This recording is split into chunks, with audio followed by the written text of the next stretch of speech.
Hello and welcome to the CellarHand News Roundup for the month of September 2021. We have so much going on this month, we better crack right on into it. We'll start with Australia and Margaret River.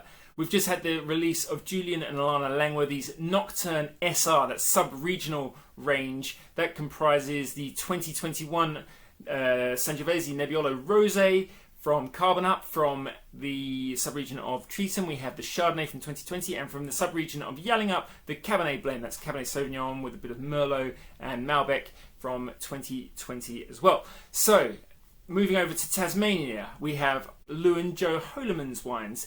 These are the guys behind Stony Rise, of course, but under Holeman they bottle the wines from their own estate vineyard in the Tamar Valley. Superb wines. The Chardonnay was hit with a massive 97-point Gary Walsh review just this last week, so that's not going to last 5 minutes. It's hardly any made anyway. We also had the excellent 2019 Pinot Noir and the 2018 Project X, that latter being Pinot Noir made with 100% whole bunches, 100% new oak, but always a really structured wine. Holeman Pinots just age beautifully, but the fruit presentation in both of those is absolutely spectacular as well. So lovely to have the latest wines from Lou and Joe Holeman. Over in South Australia, in the Adelaide Hills, we have from Stephen Pannell's pretty young Protero label. This is a vineyard that he bought only a couple of years ago, but he has been using the Nebbiolo fruit from here for almost 20 years. Obviously an absolute Nebbiolo nut, Stephen Pannell. So that's the story behind Protero. From joining that Nebbiolo down the line on that vineyard will be all sorts of Italian varieties. There's Barbera planted there now, there's Dolcetto and various other things. So this Protero wine range started about a year ago with just a pouring Nebbiolo, very, very good pouring Nebbiolo, I should say. And now that has been joined now with its second vintage of Nebbiolo, with a Barbera for the first time, and also with the Aromatico wine, which is a blend of Gewürztraminer with Riesling and Sauvignon Blanc, a beautifully aromatic, slightly off-dry wine, that Aromatico under the Protero label, as well as the Pinots. That's a white wine made from mostly Pinot Grigio with a bit of Pinot Nero, i.e. Pinot Noir, with it. So yeah, that's turned into a real range in next to no time, it seems. I'm sure there's a lot more to it than that from Stephen Pannell, but the wines look great. The labels look great too. I don't know if you've seen them yet, but you should keep an eye out for those Protero wines. Staying in South Australia, Ben Glaetzer, of course, was making the headlines last month because he just released his 2019 wines. This month, we've just had the Halliday reviews with Tyson Stelzer giving his Amon-Ra Shiraz and the Annapurna Shiraz Cabernet a whopping 96 and 95 point review, respectively. Now, Wine Advocate's just come out with its reviews of these wines, with all four wines: the Glaetzer Wallace Shiraz Grenache, the Bishop Shiraz, the Annapurna and the Amon-Ra, all getting lovely reviews. The Amon-Ra, though, taking out a 96 plus point review, Annapurna 95 point review from Wine Advocate. Really, really big scores for that magazine, but also it marks 12, but can you believe it, 12 vintages on the trot that Ben Glaetzer has garnered at a 95 or above review for that flagship Amon-Ra. Just goes to show the consistency and the quality of those old vine Shiraz and Shiraz blend wines that he's making from the Ebenezer sub-district of the northern Barossa Valley. And over in cooler climes, from the Mornington Peninsula, we have those lovely boys from On and On, Sam, Will and Casper. They've already delivered 3 wines from 2021. One is a Shiraz that was fermented and aged in this very, very cool new gadget they have called the Rocket. Lovely, bright, young, juicy Shiraz that. It's joined by a Pinot Gris and also the Level, which is their skin contact Pinot Gris. Seems to have become, in next to no time, an absolute hip favourite of the portfolio. It's always released super young, but it runs out in next to no time as well. So there's that, the Level, 3 wines from On and On from 2021. Now, imports is where there is some major stuff happening this month. We'll start with Austria and the Wachau. So we have Emmerich Knoll and Prager both in the news here. Emmerich Knoll releasing 2020 wines, the Leubner Riesling and Grüner Veltliner. That's from their home village of Leuben. Always very, very sought after, those wines from Emmerich Knoll. Also, though, fantastic value. We have Federspiel single vineyard wines as well from Knoll, from the likes of Kellerberg, Kreutlers and Leubenberg. So they're spectacular value for those Federspiel, Grüner Veltliner and Riesling wines from those really amazing single vineyard sites. And we also have a couple of Smaragd wines from 2019 from Emmerich Knoll, the fantastic 2019 vintage. From Prager, it's been a little while since we had a really diverse shipment from Prager. Unfortunately, the wines just seem to be selling out before we get them. But at this time, we've managed to secure a good parcel to really get our teeth into from the Bodenstein family of Prager.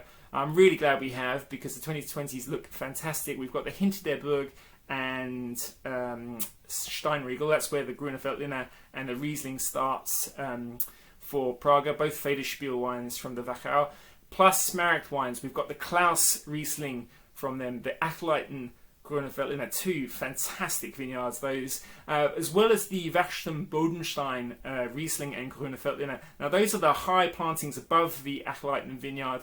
Really distinctive set of plantings from former biologist Tony Bodenstein.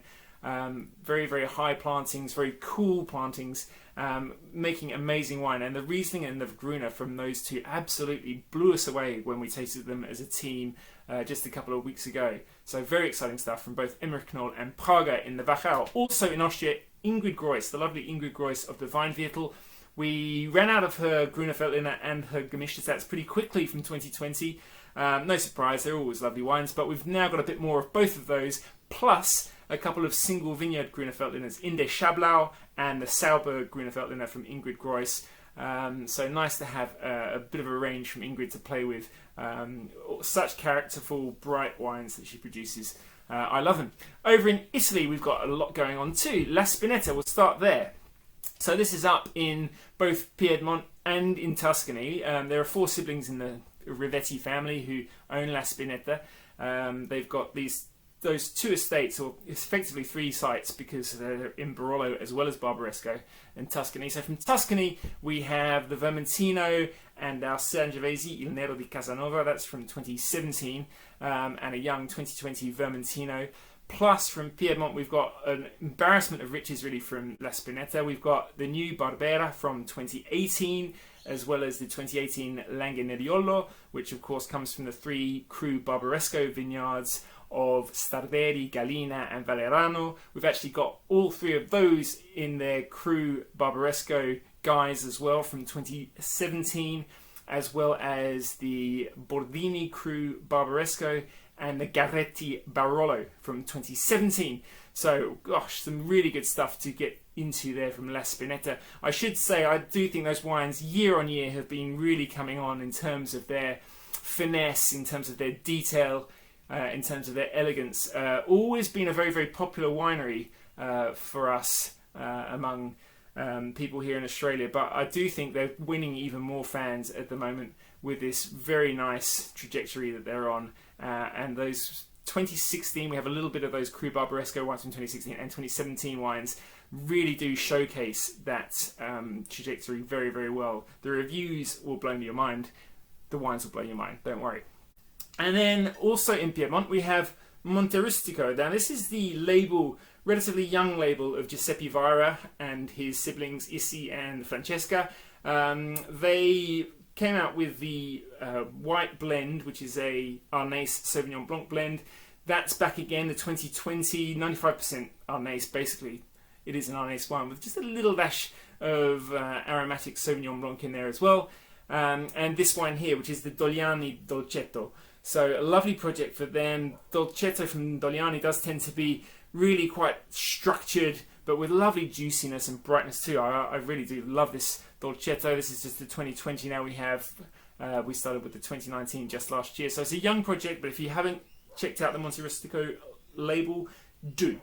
Also from their own label, GD Vaira, based in Barolo, we have a few wines too. The new Riesling and the new Luigi Baudana Dragon. That's the field blend of Nascetta with Chardonnay, Riesling and Sauvignon Blanc. We also have the new Moscato d'Asti from 2020 from the Vaira family. Now that joins an absolutely epic offering really from those guys, because of course we have the Dolcetto, we've got the Dolcetto Coste Fossati, we've got the Barbera, we've got the Langhe-Nebbiolo, which is absolutely beautiful in 2019 as it always is. The Clary JC Langhe-Nebbiolo, that's the fruity, chillable Nebbiolo, a little bit lighter in tannin, ready to go right now. Tasting very good. And the whole range topped off with a superb 2017 Albe. Now, every year that Barolo Albe is really singled out as being one of the great passports to enjoying Barolo. It's great value, great quality year in, year out, and the 2017 is a cracker, and we've managed to get enough that there's still a bit left, so do race to get your hands on it.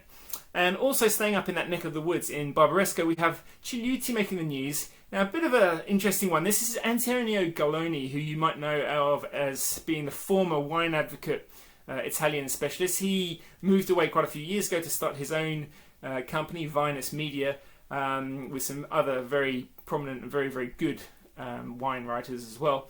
But he sent out an Instagram post just reminding everyone how much he loved Cigliuti. He always singles them out as being an under-the-radar producer up there in Piemonte. This time he is calling them criminally underappreciated by many people, not him. He absolutely loves the wines. He says, you know, for value for money and for character and consistency, Cigliuti really is, in his words, perhaps the very best producer in the whole region of Barbaresco. So that's good to hear. Silvia and Claudia Cigliuti, a couple of lovely women doing a brilliant job there at Cigliuti, so it's good to have them singled out. We've got their 2019 Langhe Nebbiolo looking really, really good. A couple of Barbera wines from them, as well as a bit of Cru Barbaresco. Not much, but if you race, you'll get that. That's from 17. There's a bit of it 15 as well available. Lovely, lovely wines from Cigliuti. Where would we be without Germany? We've got some wines from them. Of course, we have just some more 2020 wines trickling in from Germany. The excellent Wittmann Estate Riesling is here now from 2020 alongside the 100 Hügel Pinot Blanc and Riesling from Philipp Wittmann. From his very good friend Stefan Christmann and his daughter Sophie, we have the Estate Riesling from the Pfalz, plus the Gimmeldingen Riesling. That's where the winery is. The Christmann winery is a lovely village wine from those guys. And from Gunderloch, over in the Rheinhessen, we have the first few wines there. The Als wär's ein Stück von mir Riesling, that's the one with the weird name, but that isn't weird. Beautiful wine every year. That is joined by the Jean-Baptiste Cabernet, always a very, very, very fine introduction to off-dry German Riesling. As well as the Nackenheimer Riesling. That's from the village of Nackenheim, where the Gunderloch winery is. Actually all comes from the Grand Cru vineyard of Rothenburg, so a lovely, lovely site. Very nice to have that village wine. I say village, it's actually designated Premier Cru wine from Gunderloch, so that's bloody good value too. And last but never least, France. We've got some wines from Jean Tardy. In fact, the entire range from Jean Tardy. A very, very small outfit. This is, of course, based in Vosne-Romanée with Guillaume Tardy at the helm. They've got vineyards in Chambol, in Vosne, up in Gevrey-Chambertin, as well as Nuit Saint-Georges. Lovely sites, Echezeaux too, topping the range there. So that is a full range of 2019s from Guillaume. His style is always so elegant, so fragrant, but with plenty of plumpness. Lots to really enjoy in those wines of Guillaume Tardy. So great to have that full range of 2019s here now. And why not finish with a little bit of champagne from Jean-Marc and JmSélèque of Pierry, this grower champagne down there close to Épernay. We have a full range. We've got the Solescence wines, that's where it all starts. The new base vintage 2019 for the Solescence White. We've got the Rosé based on 2018. And we still have a bit of the Solescence Nature, which is the late disgorged zero dosage 2014 based Solescence. All those wines, I should say, are incredibly low dosage anyway, either zero or extra brut. Solescence is where it starts. A lovely set of wines. Then we have the Quintette, spelled a bit like quintet, made from 5 great parcels of Chardonnay. Lovely Blanc de Blanc from them. That's based on the 2017 vintage. And we have that in magnums as well. Lovely, lovely Quintette. And topping that list, we have 4 single parcel wines from JmSélèque. These are bottled as Soliste. We have now a Chardonnay just arrived. We have a Pinot Meunier. We have a Pinot Noir. And we have a Rosé Meunier as well. So all from single plots, all vintage wines from JmSélèque, those Soliste wines. Really, really exciting to see what that young, very, very talented grower is up to in Pierry. So yeah, huge amount to take in there. I do hope that you managed to check some of it out. You can always find all the news at www.cellarhand.store and get hold of us however you can. We're always here, very happy to hear from you, very happy to see you, we hope one day soon. But in the meantime, stay well. I hope you're healthy, I hope you're happy. I hope we're hanging on for good times that are not too far away now. But we'll speak to you soon. Thanks for listening.